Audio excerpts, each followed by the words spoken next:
हाँ तो आज આપણે ડે 23 ની શરૂઆત કરવાના છીએ।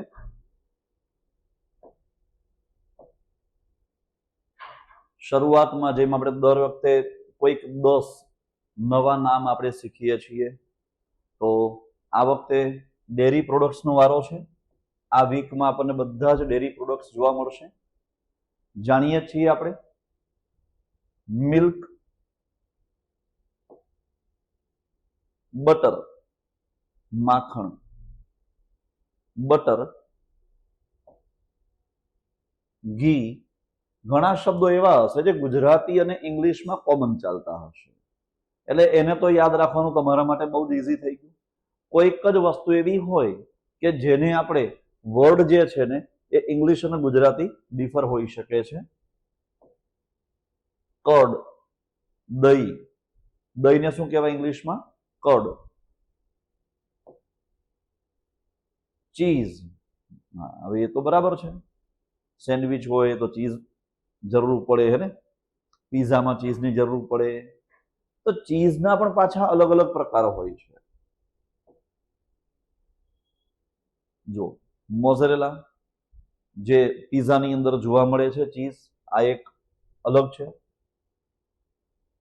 સ્લાઇસ ચીઝ છે, એટલે ચીઝ સ્લાઇસ પાર્ટમાં હોય, પેલા સ્ક્વેર કે એના રેક્ટેંગલ પાર્ટમાં આવતી હોય છે તે। ચીઝ ક્યુબ હોય, આ રીતે એના ક્યુબ્સ મળતા હોય છે, તો આ પણ છે તો ચીઝ જ। કોટેજ ચીઝ, ક્રીમ, જે મલાઈ હોય એને શું કહેવાય છે? ક્રીમ કહેવાય છે। આ ક્રીમ છે, આગળ જતા આપણને આઈસ્ક્રીમ પણ મળશે જોવા માટે ને। આ બધી પ્રોડક્ટ્સ આપણે સમજીએ છીએ। હજુ બાકી જે કંઈ રહેશે એને આપણે નેક્સ્ટ સેશનમાં લેવાના છીએ। અને હવે જે લાસ્ટ લેક્ચરમાં જે આપણું ડે 22માં જે આપણું હોમવર્ક હતું, એના સેન્ટેન્સ જે છે એનું આપણે ટ્રાન્સલેશન શું થાય છે, દરેકે હોમવર્ક કર્યું જ હશે અને સેન્ટેન્સ બનાવ્યા છે તો એને ચેક કરી લઈએ। મારે સવારે વહેલા નીકળવાની જરૂર પડી હતી, જરૂરિયાત પડી, તો જ્યારે જરૂરિયાત પડી ને એટલે નીડ વાપરીએ છીએ, અને જો ભૂતકાળ હોય તો નીડેડ ટુ યુઝ કરીએ છીએ। નીડ ટુ અને ભૂતકાળ માટે નીડેડ ટુ। એટલે અહીંયા આવશે I needed to leave early in the morning. Leave એટલે કે જવા માટેનું, નીકળવા માટેનું જે સમય હતો એના માટે અહીંયા લીવ વાપરીએ છીએ। તેણે પુસ્તક ખરીદવાની જરૂર પડી નહોતી। ખરીદવું એટલે બાય, પુસ્તક એટલે કે બુક, પણ આ બુક ખરીદવાની જરૂર પડી નહોતી એટલે અહીંયા આવશે he didn't need to buy a book, અથવા તો she didn't need to buy a book. ચોપડી, પુસ્તક શબ્દો જે છે એના માટે વાપરીએ છીએ આપણે બુક, એટલે બુક ખરીદવાની જરૂરિયાત પડી નહોતી। અમારે શિક્ષકને મળવાની જરૂર પડી હતી, જરૂરિયાત પડી એટલે નીડ આવે, નીડ ટુ, નીડ્સ ટુ, ભૂતકાળ હોય તો needed to. We needed to meet the teacher, અમારે શિક્ષકને મળવાની જરૂર પડી હતી। તેણે રસોઈ બનાવવાની જરૂર પડી નથી, રસોઈ બનાવવી એટલે શું કહેવાય ને? કુક। શું કહેવાય? Cook. She didn't need to cook, didn't લખો અથવા તો ડીડ નોટ લખો, બંને વસ્તુ સરખી જ છે। ડીડ નોટ એનું શોર્ટ ફોર્મ છે didn't. She didn't need to cook અથવા તો he didn't need to cook. અહીંયા તેણે અથવા તેને, તો તે માટે આપણે હી અથવા શી બેમાંથી એક વાપરીએ છીએ। સેન્ટેન્સ વખતે જે યોગ્ય હોય એને આપણે યુઝ કરીએ છીએ। મારે રૂમ સાફ કરવાની જરૂર પડી હતી। રૂમ એટલે કે રૂમ, સાફ કરવું એટલે શું કહેવાય એને? ક્લીન। ક્લીન ધ રૂમ એટલે કે રૂમ સાફ કરવો। રૂમ સાફ કરવાની જરૂર પડી, શું છે અહીંયા? રૂમ સાફ કરવાની જરૂર પડી હતી, એટલે આ વાક્ય હકાર વાક્ય છે, એટલે ડીડન્ટ નહીં આવે, ડાયરેક્ટ એમાં નીડેડ આવશે, જરૂર પડી હતી. એટલે અહીંયા આવશે I needed to clean the room. તેણે બસમાં જવાની જરૂર પડી નહોતી, એટલે કે he didn't need to go by bus, અથવા તો she didn't need to go by bus. અહીંયા કોઈ બસ દ્વારા જઈએ ને એટલે બાય બસ આવે છે. એના પછી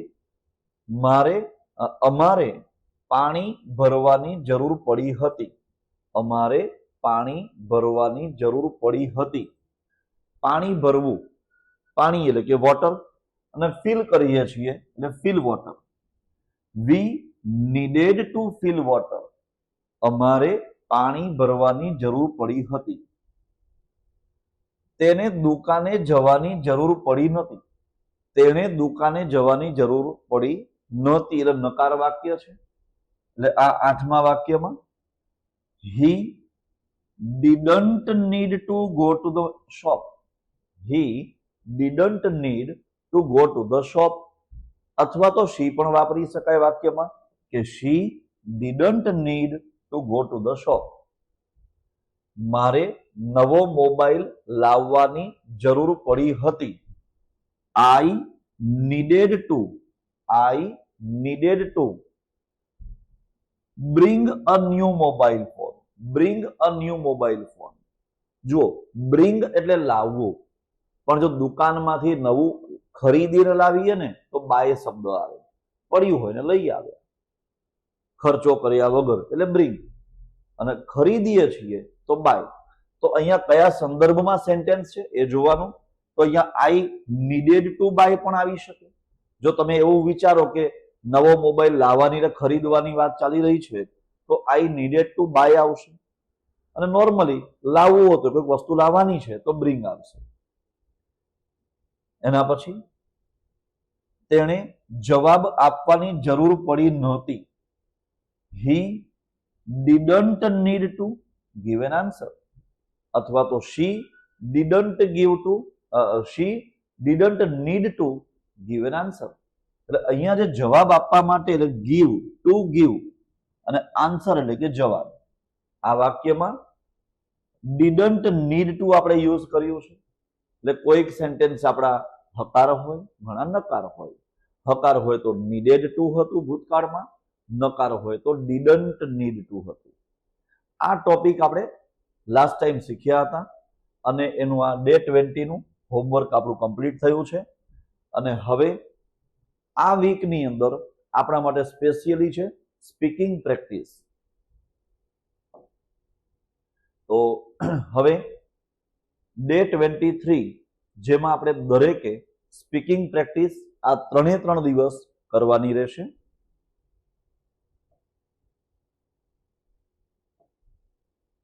જો અહીંયા 2 અલગ અલગ ઇમેજીસ તમારા માટે મૂકેલી છે. પહેલા આપણે ફર્સ્ટ ઓફ ઓલ આ એક ઇમેજ છે. આ પિક્ચર પરથી તમારે સેન્ટેન્સ બોલવાના છે, બનાવવાના છે.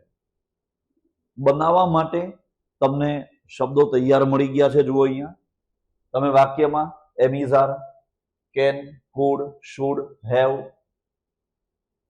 અહીંયા હેવ ટુ છે, have to, has to, had to, તમે કોઈ પણ ક્રિયાપદોમાં વાપરી શકો છો. સામે અહીંયા બીજા તમારા વર્બ છે, teach, learn, raise finger, ask question, give answer. તો આના પણ તમે યુઝ કરી શકો છો. અને એના સિવાય તમારે બીજા કોઈક શબ્દો વાપરવા હોય તો પણ તમે વાપરી શકો છો. તો પહેલા આપણે આ પહેલું પિક્ચર છે, ધ્યાનથી જોઈશું. આની અંદર એક સ્કૂલનો ક્લાસરૂમ છે. ક્લાસરૂમમાં એક અહીંયા બ્લેકબોર્ડ છે, ટીચર છે, ઘણા બધા સ્ટુડન્ટ્સ છે, હે ને? સ્ટુડન્ટ્સ બધા ચેર પર બેઠા છે. ટીચર ક્વેશ્ચન પૂછી શકે છે. સ્ટુડન્ટ્સ જે છે તે આન્સર આપી શકે છે. આંગળી ઊંચી પણ કરી શકે છે, રેઝ ફિંગર, રેઝ હેન્ડ, હે ને? તો આ બધા તમારી પાસે શબ્દો છે. ચલો, વિચારવાનો સમય તમારો ચાલુ થઈ ગયો છે, એટલે ફટાફટ આપણે એક એક કરીને આના સેન્ટેન્સ બનાવવાના છે. યસ,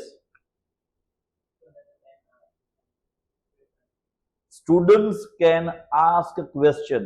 બરાબર છે, સ્ટુડન્ટ કેન આસ્ક ક્વેશ્ચન. અહીંયા આપણું આ આસ્ક ક્વેશ્ચન યુઝ થઈ ગયું. ચલો, બરાબર છે.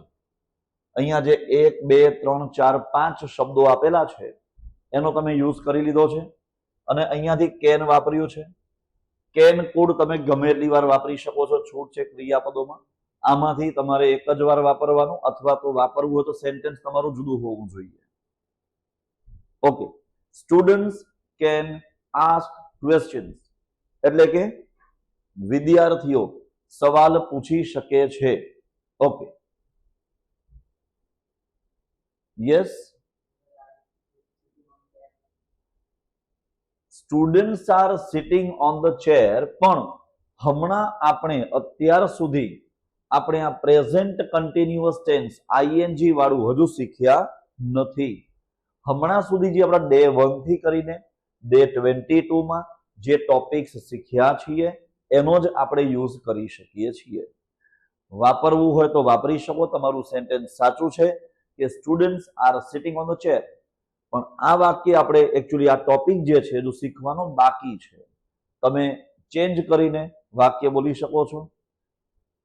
વિચારી શકે ત્યાં સુધી તારો વારો. Yes, students are learning. આ પણ તમારા માટે તો સેન્ટેન્સ કયું બન્યું? ચાલુ વર્તમાન કાળનું. હજુ એ શીખવાનું બાકી છે.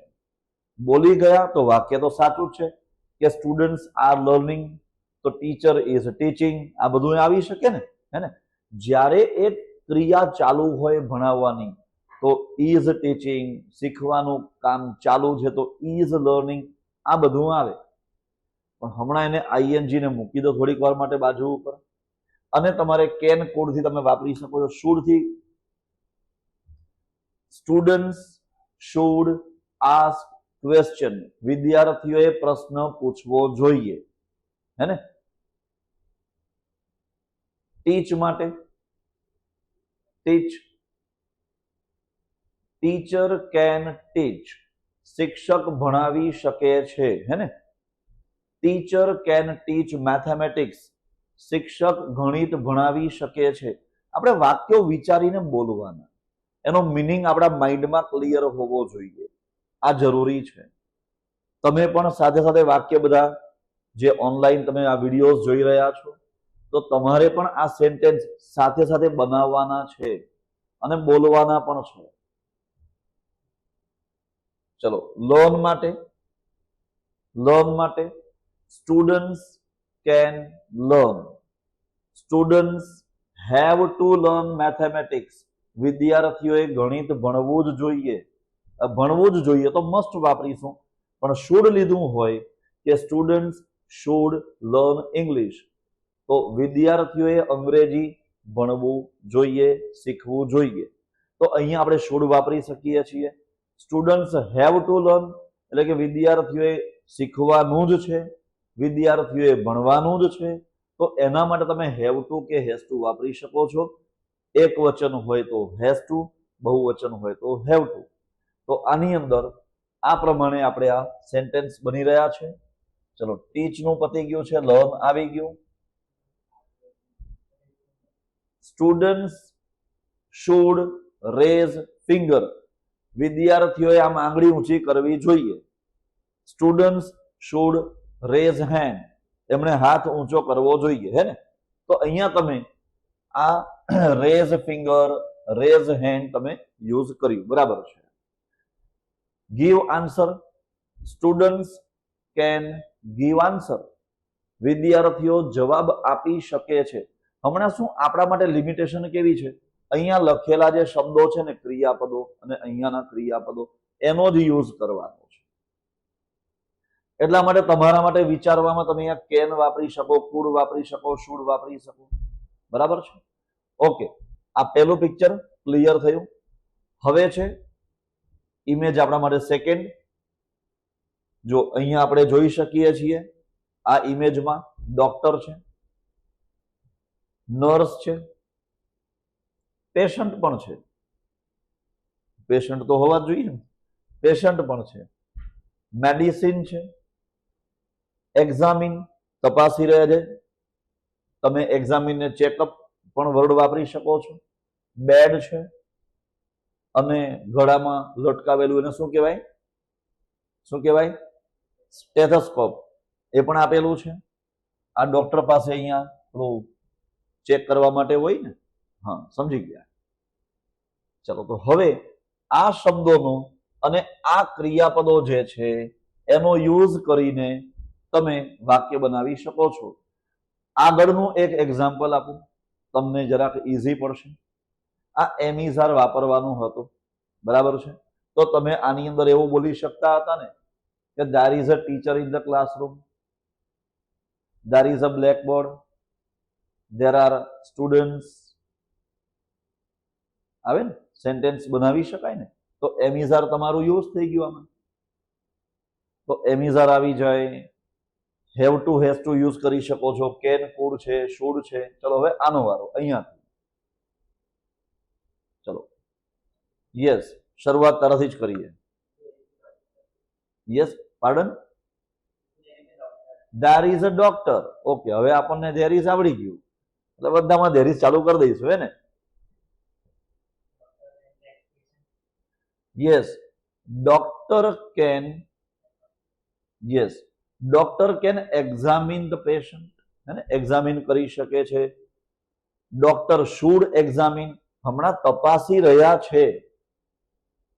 એના માટે આપણે જે ક્રિયા ચાલુ છે એના માટે ચાલુ વર્તમાન કાળ આપણે શીખીશું.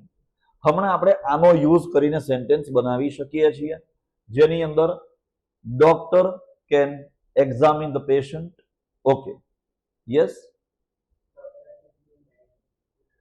Yes, doctor should give medicine. Doctor should give medicine. Okay, ચલો, અહીંયા મેડિસિન આવી ગયું, એક્ઝામિન પણ આવી ગયું.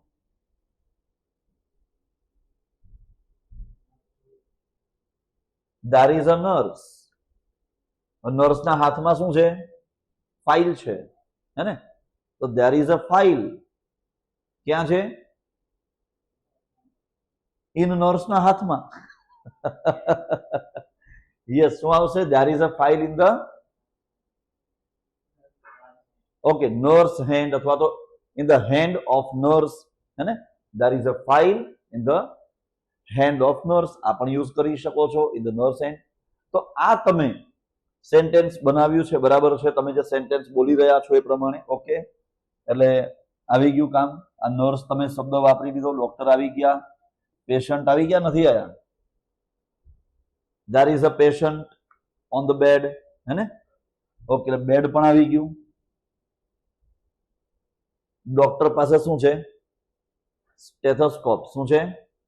સ્ટેથોસ્કોપ. ઓકે, તો હવે અહીંયા આનો સેન્ટેન્સ બનાવો. શું આવશે? the doctor has stethoscope. બરાબર છે? તો આ રીતે સેન્ટેન્સ આપણે બનાવી શકીએ, બોલવાના. ભૂલો થાય તો ચિંતા નહીં કરવાની. હમણાં આ બોલ્યો ને કે there is a file in the nurse, શું હતું? Okay, there is a file in the nurse ના હાથમાં. ચાલ્યા કરે. એટલે આમાં પછી અંદર સેટઅપ થઈ જશે સેન્ટેન્સ ધીમે ધીમે. ચલો, હજુ એક ઇમેજ છે આજની. બે ઇમેજ છે. અહીં આપણે જોઈ શકીએ છીએ લાઇબ્રેરી છે. લાઇબ્રેરીની અંદર ઘણી બધી બુક્સ છે. આ ઊભા છે તે લાઇબ્રેરિયન છે. ત્યાં ઊભા હતા એ ડોક્ટર હતા. અહીંયા ડોક્ટર નથી, આ લાઇબ્રેરિયન છે. આ બધા સ્ટુડન્ટ્સ છે, વાંચી રહ્યા છે. આ એક ટેબલ છે, ચેર પણ છે, અને આ બુક્સ રેક છે. બુક્સ રેક સમજો ને, બુક્સ મૂકવા માટેનું જે રેક હોય ને એને. ઓકે, તો હવે તમારે આમાં am is are, can, could, should, have to, has to, had to, આમાંથી કોઈ પણ તમે વાપરી શકો છો અને સામે આને પણ યુઝ કરી શકો છો. ચલો, બનાવો સેન્ટેન્સ ફટાફટ. વિચારતા જાઓ, બોલતા જાઓ. Librarian, there is a librarian. There is તો બહુ મજા પડી ગઈ આપણને. કોઈ પણ વાક્યમાં ધેર ઇઝ ને ધેર આર ને ધેર વેર ને ફટાફટ આવી જાય. There is a librarian in the library. Okay, પછી ધેર ઇઝ અ બુક, એક જ ચોપડી જોઈ ગયા. ધેર આર, હે ને, ઇઝ નહીં, ધેર ઇઝ નહીં, there are. Yes, right. There are many books. There are many books in the library અથવા તો ઇન બુક્સ રેક, હે ને. તો આ બુક્સ રેક જે છે એમાં ઘણી બધી બુક્સ છે. There are many books. Yes. Librarian word તો આપણો આવી ગયો છે સ્ટુડન્ટ્સ માટે. there are many students, there are many students in the library. કાં તો students can read here. Okay, પછી આ ટેબલ છે. there is a table, બહુ સરસ, આ સસ્તું સારું વાક્ય. there is મૂકી દેવાનું. ચલો, ઓકે. ચેર માટે there are chairs in the library, હે ને. ખબર છે, તમે આવું જ બોલવાના હતા. સહેલું બહુ મજા આવે. there is a books rack, there are many books in the book rack. તો અહીંયા આપણે આ ઇમેજ જે છે એને આધારે તમે જે સેન્ટેન્સ બનાવ્યા છે એ સાચા છે અને બરાબર છે. હવે હજુ એક આજના ડે 23 માં લાસ્ટ પ્રેક્ટિસમાં આપણા માટે એક ઇમેજ છે, એની કરીશું પ્રેક્ટિસ. જો અહીંયા વરસાદનું વાતાવરણ છે, અમ્બ્રેલા છે, રેઇન, સ્ટ્રીટ છે, શેરી, સ્ટ્રીટ એટલે શેરી, વેટ એટલે ભીનું છે, રસ્તામાં પાણી છે, ભીનું છે ને. Okay. Lamp post, lamp post, lamp એટલે બલ્બ થાય, હે ને. પણ લેમ્પ પોસ્ટ એટલે શું હશે? થાંભલો જે હોય ને, લાઇટનો થાંભલો હોય છે, લેમ્પ પોસ્ટ દેખાય છે.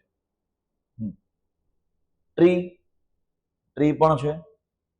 અને હેપી, આ બધાને બહુ મજા આવી ગઈ, આમ ખુશ છે બધા. ચલો, તો હવે અહીંયા ફરીથી આપણે આ am is are, can, could, should, have to, has to, had to અને સાથે આપણા આ શબ્દો, આને આધારે તમારે સેન્ટેન્સ બનાવવાના છે. ઇમેજને જોઈને તમારે સેન્ટેન્સ બનાવવાના છે અને બોલવાના છે.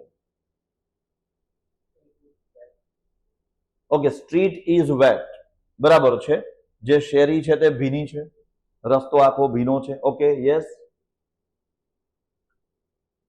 આ બાજુ there is a street, there is street in the picture. હા, એટલે હવે મને ખબર પડી, તમને જયારે વાક્ય બનાવવામાં ગૂંચવાઈ જાવ there is વાપરી જ નાખો છો. ઓકે, ચલો આગળ. there are 3 umbrellas. this boy has umbrella, this child has umbrella. તો આ પણ તમે વાપરી શકો છો ને સેન્ટેન્સમાં.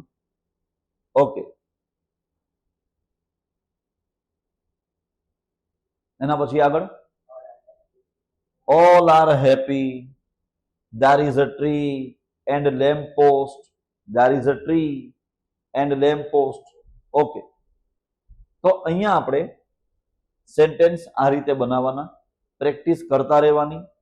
આ ઇમેજને આધારે તમારે પણ તમે જે જગ્યા ઉપર ભણી રહ્યા છો એની આજુબાજુની બધી વસ્તુઓ જોવાની, એના વિશે તમારે સેન્ટેન્સ બનાવ્યા કરવાના ઇંગ્લિશમાં, હે ને. અને કંઈ જ ન આવડે તો ધેર ઇઝ તો તમને આવડી જ ગયું છે હવે તો. ધેર ઇઝ અ બુક ને ધેર ઇઝ અ બેન્ચ ને ધેર ઇઝ આવી જ જશે એમાં. તમે જ્યાં જોબ કરો છો તો ત્યાં તમે આજુબાજુની વસ્તુઓ હોય એના તમે નામ ઇંગ્લિશમાં વિચારો, એને તમે બોલવાનો ટ્રાય કરો. તો આ રીતે તમારી પ્રેક્ટિસ થયા કરશે. અને આજનું તમારું હોમવર્ક છે, 10 સેન્ટેન્સ છે ડે 23 ના હોમવર્ક માટેના, જે આપણે ડે 24 માં એનું આપણે સોલ્યુશન જોવાના છીએ. તો અહીંયા ડે 23 આપણે કમ્પ્લીટ કરીએ છીએ. મળીશું આપણે નેક્સ્ટ સેશનમાં ડે 24માં. Thank you.